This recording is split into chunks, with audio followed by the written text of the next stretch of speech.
అరటి పండుకు కూడా జన్మరహస్యం ఉందా అంటే అవుననే చెప్పాలి. పూర్వం దుర్వాస మహర్షి తన భార్య అయిన కదలితో కలిసి ఒక పర్ణశాలలో నివసిస్తూ ఉండేవారు. చిన్నతనం నుండే దుర్వాస మహర్షికి చాలా కోపం ఎక్కువ.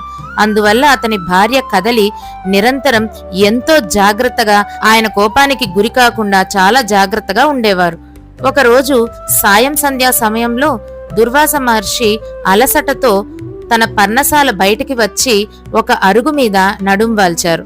వెంటనే గాఢ నిద్రలోకి వెళ్లిపోయారు. ఆయన అర్ధాంగి అయిన కదలి తను నిద్రలేస్తాడని చాలాసేపు వేచి చూసింది. సాయం సంధ్యా వేళ దాటిపోతుందన్న భయంతో తనని నిద్రలేపడం తన కర్తవ్యంగా భావించి ఆదమర్చి నిద్రపోతున్న దుర్వాస మహర్షిని తట్టి నిద్రలేపుతుంది. నిద్రాభంగం అయినందున పరమ కోపిష్టి అయిన దుర్వాస మహర్షి పట్టలేనంత కోపంతో కళ్ళు తెరిచి కదలిని కోపంగా చూశారు.